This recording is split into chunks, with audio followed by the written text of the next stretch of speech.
मोफत विधी सेवा प्राधिकरण कायद्याचा मोफत विधी सेवा प्राधिकरण कायद्याचा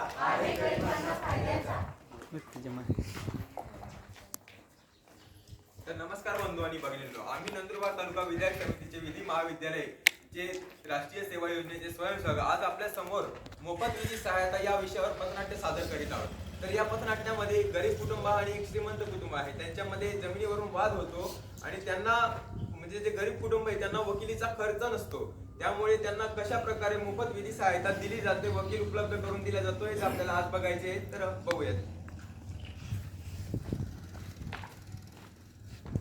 मी काय म्हणतो की शेतवाला आहे ना, तो शेतात पाणी घालतो, पण त्याच्यामुळे ते पाणी जास्त साचून जातं आणि त्याच्यामुळे आपली जमीन जी ती खराब होते। म्हणून आपण आपला जो शेताचा बांध आहे ना, तो त्याच्या शेतात सरकून घेऊ थोडासा। तर मग मी JCB वाल्याला कॉल करतो आणि सांगतो कसं। हां JCB वाला दादा, आपला तो शेताचा थोडा काम होतं, शेताचा बांध आहे ना तो थोडा सरकायचा होता पुढे, तेवढं काम करून द्या आजचा।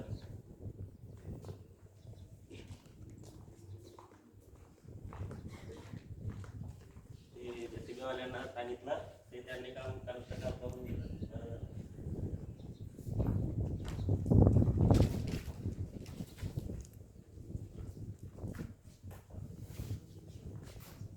अरे देवा, हे बाजूच्या शेतकऱ्यांनी परत त्यांचा पान आपल्या शेतामध्ये वळवून घेतला, यांचं हे चालतच राहिलंय।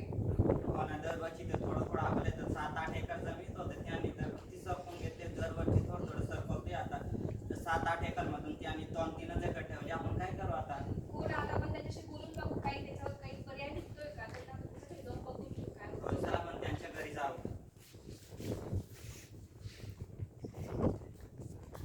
पाणी घरात आहे का? बोलले त्याच काय झालं? हो ना, आपल्या शेतात थोडं बोलायचं होतं मला। हां बोल ना। ते आम्ही शेतात गेलो होतो, त्याने खाली थोडं बांध करून घेतलं, आम्हाला यायचं होतं। कोणी बघितलं? आम्ही शेतात गेलो होतो, तर शेतात सोडून घेतले। तर माझी शेती माझ्या नावावर जमीन आहे ती। हो, पण आमची पण थोडी जमीन आहे आमच्या जमिनीवर। कोणी बघितलं? कोणी सांगितलं तुला? ती माझी वडिलोपार्जित जमीन आहे ती। हो दादा, आमची 7-8 एकर जमीन होती, तर ती तुझी कसं काय झाली? माझ्या नावावर जमीन आहे, माझी जमीन आहे, मी काही बी करू। तुला काय करायचं करून घे, जा। हो दादा, आम्ही गरीब असं ना। माझी जमीन आहे ती, जा, तुला काय करायचं करून घे।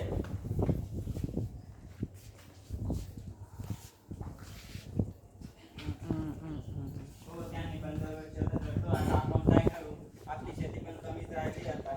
हो ना, हे असं ऐकायलाही तयार नाही, दरवर्षी त्यांचं वाढतच चाललेलं आहे।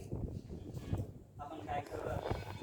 मी काय म्हणतो, तो शेतवाला आला होता, तो शेतीबद्दल वाद चालत होता आपल्यासोबत। मग आपण वकिलाला सांगू कॉल करून केस करायला। वकील साहेब, आपला शेतीचा थोडा वाद होता, ती आमचा जमीनचा बांध आहे ना, तो दुसऱ्या शेतात थोडा सरकून घेतलाय। मग तो समोरची व्यक्ती ती गरीब आहे, त्याच्याकडे पैसे द्यायचे काही नाही आहे, तो काही करू शकणार नाही, पण त्याला कोर्टात जायचं आधी आपण काही करून घेतलं त्याच्यावर। बरोबर आहे, चालेल, आपण करून घेऊ। अशा खूप केसेस कोर्टात येत जातात, काय नाही, आपण पाहून घेऊ। हो, तेवढं बघा। हो, हो, आता आपण काय करू? आता आपण गरीब लोक आहे, त्यांनी आपल्याकडून शेती पण मागून घेतली, आता तो कमीच आहे हो गरीब। नाही, आता हे दरवर्षीप्रमाणे अतिक्रमण वाढतच चाललंय यांचं। घरात आहे का कोणी? हो दादा आहे। तुमच्या नावाने नोटीस आली? कोणी पाठवली ही नोटीस, कशाविषयी आहे? कोणी पाठवली ही नोटीस? थोडं आम्हाला वाचता येत नाही, तुम्ही थोडं वाचून दाखवा ना दादा।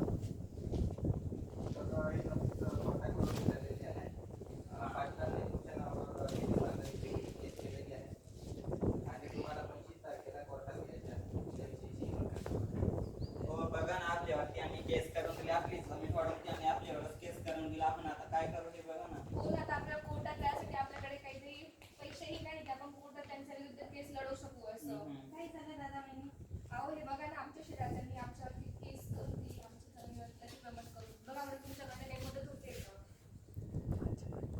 माझी मोफत सेवा प्राधिकरण अंतर्गत चला आपण तुमची तिथं अडचण मांडू, बघू काय मदत होते का।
केस आलेली आहे जमिनीच्या वादावरून एक गरीब कुटुंब आहे तर त्यांना आपल्याला मोफत विधी सहायता मार्फत वकील मिळवून द्यायचं तर त्यासाठी तुम्ही ही केस लढावी. हा चालेल, ठीक आहे. तर मित्रांनो, मोफत विधी सेवा प्राधिकरण 1987 जो कायदा आहे त्या कायद्याअंतर्गत एक गरीब कुटुंबाला वकील मिळवून दिला जातो आणि त्या वकील हा त्या कुटुंबाचं पूर्ण एक रुपयाही न घेता त्याची बाजू कोर्टात मांडतो आणि त्याचा न्याय हक्क मिळवून देण्याचं काम हा मोफत वकील मिळवून दिला जातो. तिथे त्याला न्याय मिळवून दिला जाईल.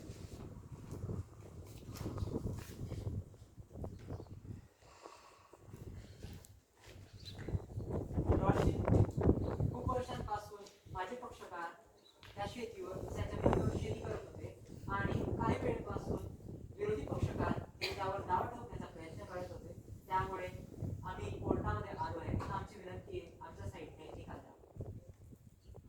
जसा वादीने जे तुमच्या समोर जे प्रतिवादीवर जे आरोप केलेले आहेत ते पूर्णपणे चुकीचे आहे. ज्यांनी बेकायदेशीररित्या त्यांनी जमीन हडप केलेली आहे. जो बांध जो आहे त्यांनी बेकायदेशीररित्या माझ्या पक्षकारांच्या शेतामध्ये साठवलेला आहे. त्यामुळे ते पूर्णपणे चुकीचं आहे.